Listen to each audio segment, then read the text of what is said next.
नमस्कार, किस्सा यूपी का देख रहे हैं आप और मैं आपके साथ प्रिया बिस्ट। इंटेलिजेंस के इनपुट पर अयोध्या पुलिस ने एक बस को पकड़ा। इस बस में मौलाना के साथ साथ 93 मुस्लिम बच्चे सवार मिले। इन बच्चों को जानवरों की तरह ठूस ठूस कर बस में भरा गया था, जिनकी उम्र 5 साल से 9 साल के बीच है। बच्चों को चाइल्ड वेलफेयर कमेटी ने रेस्क्यू कर लिया है। ऐसे में कई सारे सवाल उठ रहे हैं। आशंका जताई जा रही है कि मामला ह्यूमन ट्रैफिकिंग से जुड़ा भी हो सकता है या कोई बड़ी साजिश भी हो सकती है। इसी पर आज चर्चा करेंगे और चर्चा के लिए मेरे साथ स्टूडियो मौजूद है कैपिटल टीवी के एग्जीक्यूटिव एडिटर राजीव जी। सर, बहुत बहुत स्वागत है आपका। धन्यवाद। बस में भरे इतने बच्चों का क्या कनेक्शन हो सकता है सर?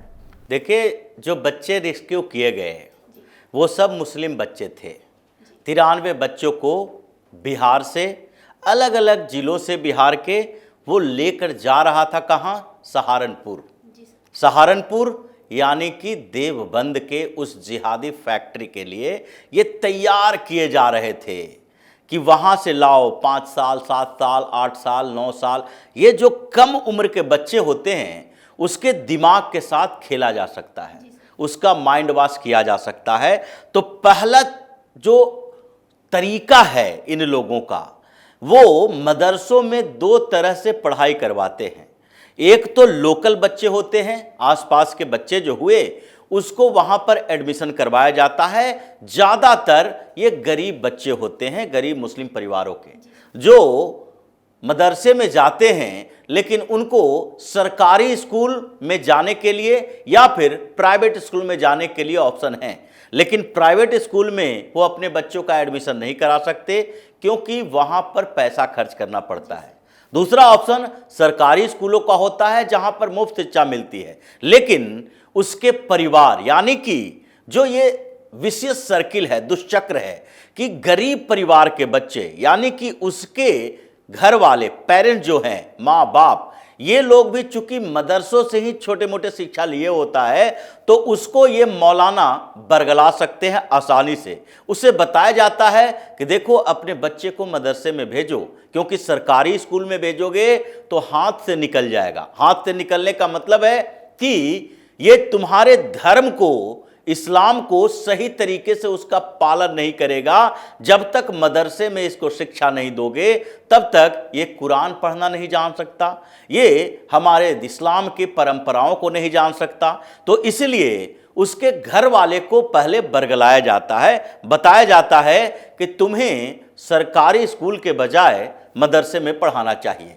अब वो लोकल बच्चे जो होते हैं उसका इस्तेमाल किया जाता है अपने घर से मदरसों के जुड़ाव का, और एक वो शील्ड की तरह काम करता है कि यहां पर आसपास के बच्चे भी पढ़ रहे हैं। इसलिए मदरसा का मेन मकसद आसपास के गरीब बच्चों यानी कि गरीब मुस्लिम बच्चों को शिक्षा देना है मुफ्त में। अब ये शील्ड का काम करता है उन मदरसों के लिए। देवबंद ये जिहादी फैक्ट्री है जो एक तो लोकल बच्चों को, और दूसरे तरफ से एक और इसका विंग है, अलग सेक्शन है। वो क्या करता है? दूर दराज के इलाकों में मुस्लिम परिवारों से संपर्क करता है। ये अलग अलग क्षेत्रों में मौलानाओं को भेजता है। गांव में मुस्लिम गए, गांव में जाओ और वहां पर पहले टारगेट करो कि सबसे गरीब मुस्लिम परिवार कौन है, क्योंकि कोई सामान्य परिवार जो रहेगा वो 5 साल, 6 साल, 7 साल के बच्चों को इतना दूर किसी मदरसे में पढ़ने के लिए नहीं भेजेगा, क्योंकि मदरसों की स्थिति बहुत खराब है। अभी जो मदरसों की रिपोर्ट आई, जो सर्वे करवाया गया उत्तर प्रदेश सरकार की, उसमें ये जो 12-13 क्वेश्चन दिए गए थे उसमें एक सवाल यही था कि मदरसे जो चलाए जा रहे हैं उसमें रेसिडेंशियल जो फैसिलिटी है, जो आवासीय सुविधाएं दी गई है वो कैसी है। तो उसमें सबसे बड़ा खुलासा यही हुआ था कि वहां तो जानवरों की तरह बच्चों को एक एक कमरे में 20-20, 25-25 बच्चों को ठूस कर रखा जाता है।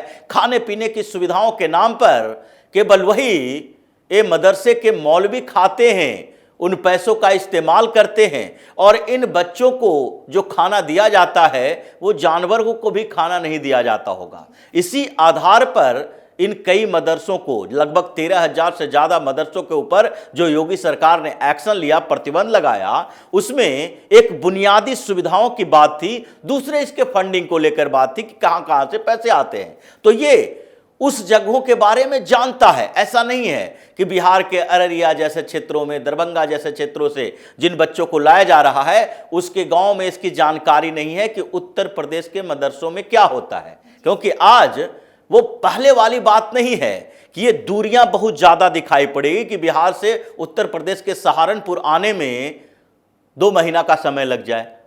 अब तो एक दिन के अंदर घूम के यहां से चले जाओगे, तो क्या उनके यहां से जो पहले बच्चे आए उसके बारे में उसे पता नहीं है? तो ये सारी जानकारी है। इसलिए ये मौलानाओं को, मौलवियों को भेजा जाता है टारगेट करने के लिए कि सबसे गरीब परिवारों को चुनो, जो ये सोच सके कि चलो ये हमारे पास हमारे जो बच्चे हैं 8, 10, 12, 14, ये मुस्लिम परिवारों की जनसंख्या जिस तरीके से बढ़ रही है, उसमें ये सबसे बड़ी भूमिका ये है कि पॉपुलेशन कंट्रोल नाम की चीज इनके पास है ही नहीं। ये जो मिलता है, बच्चे पैदा होते हैं, कहता है सब अल्लाह की देन है। इसीलिए ये लोग उस धारा में चलते हैं और वहां पर टारगेट किया जाता है कि कितने बच्चे, कितने परिवार ऐसे हैं जिसके 5-7 बच्चे हैं और उसमें से 1-2 बच्चे वो मुफ्त में पढ़ने के लिए रहने खाने सुविधाएं देने की बात करता है कि वहां पर रहेगा, वहां पर कपड़े भी दिए जाएंगे, खाना भी दिए जाएंगे और सारी सुविधाएं दी जाएगी, शिक्षा भी दी जाएगी। तो इसलिए इन लोगों को वहां पर भेजने के लिए तैयार हो। तो ये पूरा रैकेट चलता है इन लोगों का, जो अलग अलग जगह पर जाकर ये टारगेट करते हैं। फिर वहां से पिक किया जाता है कि वहां से गाड़ियों से इसको ले जाया जाएगा। अब ऐसे में ये मामला चाइल्ड ट्रैफिकिंग के एंगल से देखा जा रहा है, लेकिन वास्तविकता यही है कि इन लोगों को फिर मदरसों में लाया जाता है। चूंकि उसके 100% सारी सुविधाएं उसको मदरसे की तरफ से मिलती है, तो वो मदरसा का होके रह जाता है। धीरे धीरे उसके परिवार से उसके कनेक्शन को कमजोर किया जाता है। जब यही लोग छुट्टियों के समय भी अपने बच्चों को साथ में ले जाने की बात करते हैं, तो उसे बरगलाया जाता है कि अभी एक्स्ट्रा क्लासेस दी जाएगी, अभी बाहर से मौलाना आ रहे हैं जो कुरान की शिक्षा देंगे, जो अरबी पढ़ाएंगे, जो अरबी में बोलना सिखाएंगे, अजान की ट्रेनिंग देंगे।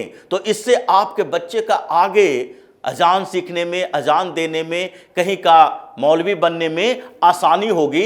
इसलिए उसे मिलने ही नहीं दिया जाता, सालों साल तक इसको ट्रेनिंग दी जाती है। और जब लगातार एक 5 साल के बच्चे को 15 साल की उम्र तक, लगभग 10 साल तक एक ही चीज रटाई जाए और बताया जाए कि हिंदुस्तान में ये जो काफिर कौन है, हिंदुस्तान यानी कि तुम यहां पर मुसलमान हो, रह रहे हो, लेकिन इस हिंदुस्तान में जो गैर मुस्लिम है वो काफिर है, वो तुम्हें परेशान करता है। ये जो पूरा देश है ये मुसलमानों का शासन यहां रहा करता था, इसलिए फिर से हम वही मुस्लिम देश बनाएंगे। गजवाए हिंद की बात इन लोगों को दी जाती है ट्रेनिंग, और फिर एक जिहादी तैयार किया जाता है। ये बच्चे जब 15 साल 18 साल के होते हैं तो फिर इसके दिमाग में इतना ज्यादा जहर भरा होता है कि इसको किसी जगह मोड़ा जा सकता है। और दूसरी बात यह है कि इन्हीं लोगों में से चुना जाता है बाहर भेजने के लिए।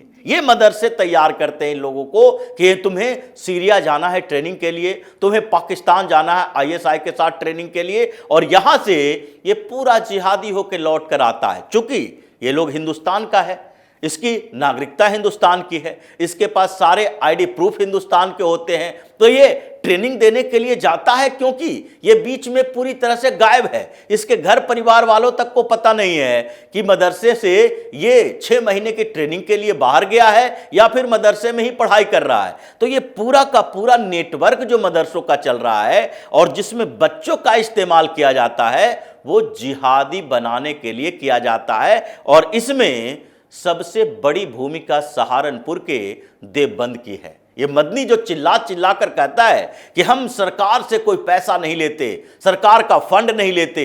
अब जब सरकार से पैसा नहीं लेते तो हमारे मदरसों का सर्वे क्यों करवाया जाएगा? इसका मकसद यही होता है कि सरकार से पैसे की से जरूरत कहां है, ये तो पेट्रो डॉलर आता है।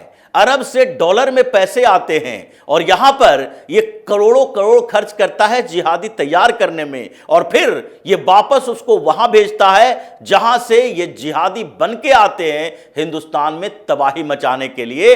क्योंकि जितने रिकॉर्ड हैं सामने, कई ऐसे लोग पकड़े गए, लड़के पकड़े गए हैं जो अलग अलग जगहों पर ये कॉन्स्पिरेसी कर रहे थे, बम बना रहे थे, विस्फोट में पकड़े गए हैं, साजिश करते हुए पकड़े गए हैं, जिसका आईएसआईएस के साथ लिंक है, और वो कहीं ना कहीं मदरसा से होता हुआ कुछ अलीगढ़ मुस्लिम यूनिवर्सिटी में पढ़ता है, कुछ जामिया में पढ़ता है और वहां की डिग्री लेता है और फिर वही जिहादी तैयार होता है।